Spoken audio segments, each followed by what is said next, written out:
de prénoms racontent, parce qu'ils sont rares en France, racontent souvent des histoires individuelles spécifiques. Et les personnes qui changent de prénom vont devoir justifier à partir d'éléments personnels pourquoi ils ont changé de prénom. Pour en voir la similitude, il faut récupérer beaucoup d'histoires individuelles pour s'apercevoir qu'il y a des tendances régulières. Donc le fait que beaucoup de personnes qui changent de prénom ont un lien assez proche avec l'immigration. Donc il faut réussir à comprendre pourquoi. Ce n'est pas nécessairement en lien avec le fait que les personnes ont été discriminées, c'est aussi lié au fait que le rôle du prénom n'a pas nécessairement le même sens dans les pays de naissance des parents. Et donc ils ont pu choisir un prénom pour l'état civil sans penser que ce prénom il était très très important pour la vie sociale en France. Donc comment faire pour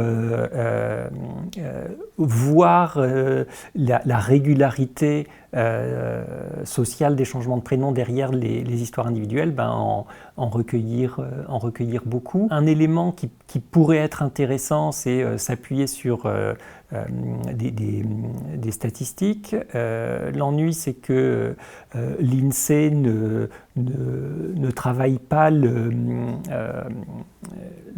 données liées au changement de prénom, donc on ne sait pas trop combien il y en a aujourd'hui en France, et on ne sait pas quels sont les prénoms qui sont abandonnés et les prénoms qui sont pris. On ne sait pas non plus du coup à quel âge les changements de prénom sont les plus fréquents.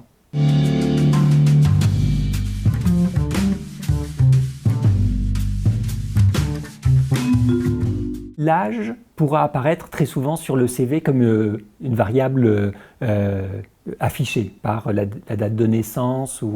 Donc le fait que les prénoms soient associés à un âge n'apparaîtra que s'il y a une déconnexion, une Morissette qui a 20 ans, on va se dire il se passe quelque chose.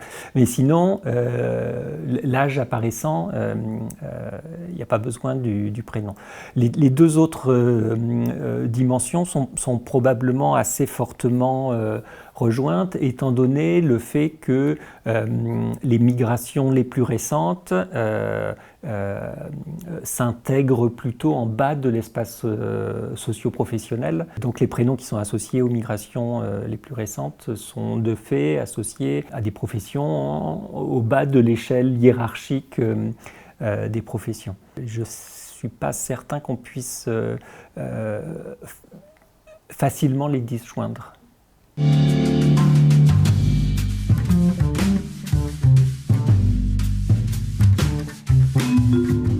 Les journalistes, quand ils vont citer des personnes, des témoins,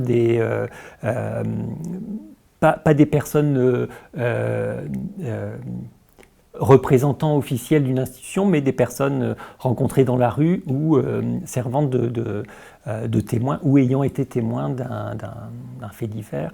Les journalistes vont souvent anonymiser ces personnes, mais pas les anonymiser sous la forme de un passant qui a vu, mais en disant Josiane qui passait par là. Il y a probablement dans le choix des prénoms dont les journalistes se servent pour anonymiser des formes créatives, soit poétiques ou humoristiques, ou une recherche d'équivalent du prénom, mais qui disent plutôt des choses de la position sociale du journaliste que de l'équivalent social réel du prénom. Donc, soit les journalistes cherchent à faire passer quelque chose et ils ont quelqu'un qui s'appelle Fatima et ils vont l'anonymiser en mettant Zoubida. Et donc, ils considèrent que la dimension d'origine géographique est très importante. Ou alors, ils ont Fatima, mais ils vont l'anonymiser en disant Caroline, parce qu'ils veulent dire c'est le fait que ce soit une femme qui est important.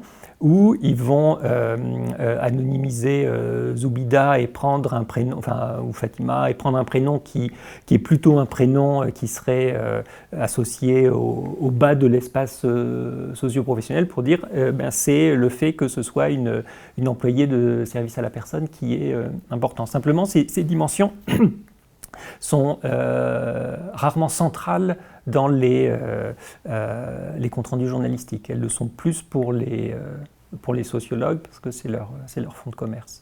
Donc je ne sais pas si y a des conseils à faire passer, sauf à réfléchir aux connotations qu'on a voulu garder en changeant un prénom par un autre, ou même aux connotations qu'on souhaite garder quand on garde le prénom lui-même, plutôt que de dire une femme, un homme, un témoin.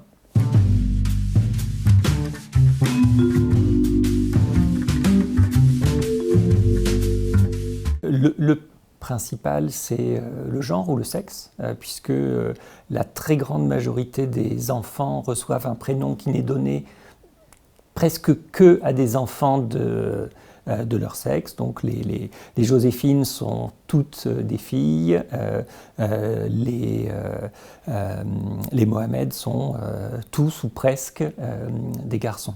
Il y a quelques prénoms mixtes, mais très souvent les prénoms sont liés à un sexe. La deuxième chose, mais c'est plus flou, c'est un peu l'âge, puisque beaucoup de prénoms sont associés, en tout cas au XXe siècle en France, à un groupe d'âge particulier. Les Martine sont plutôt nées entre 1930 et 1955, les Stéphanie après, et puis les Léa sont plus jeunes. Alors ça, on peut assez souvent se tromper, puisqu'il y a toute une série de prénoms qui peuvent à la fois avoir été portés par des gens du début du XXe siècle et de la fin. Le troisième élément, c'est un peu l'origine géographique des parents, même s'il y a du flou.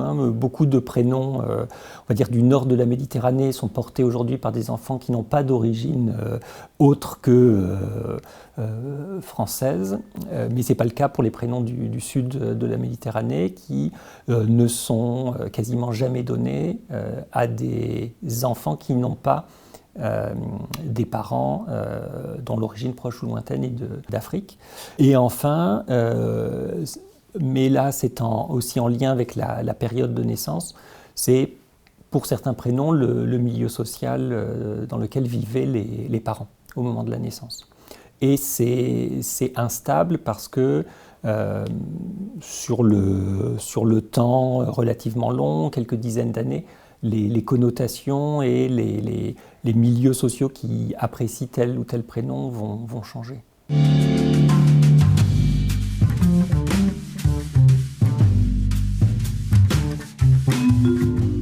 Quand les prénoms sont associés à des milieux sociaux par connotation, soit des milieux on va dire de classe populaire, donc avec un niveau d'études peu élevé en moyenne, qui occupent des fonctions d'exécution, et que d'autres prénoms sont associés à des milieux plutôt intellectuels ou bourgeois, donc avec un niveau d'études élevé et des fonctions de direction, on peut penser que l'individu qui porte ce prénom sera associé aux caractéristiques du groupe social dans lequel ce prénom est souvent donné.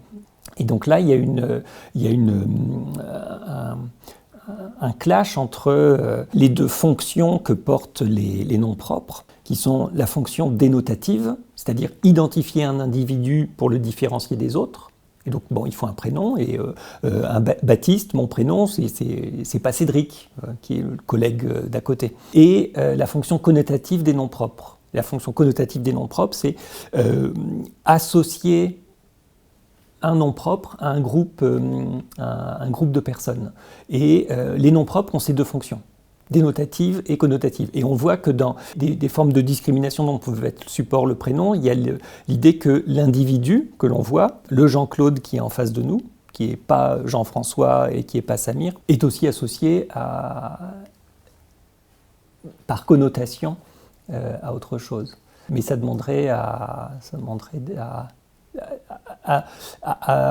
savoir ce que les gens ont dans leur tête quand ils lisent un prénom. Je pense que des enquêtes un peu par méthodologie un peu expérimentale pourraient le faire pour trouver les biais implicites. Des enquêtes automatiques où on associe une couleur à une situation ou un mot et un autre mot et on regarde le temps de réaction des personnes.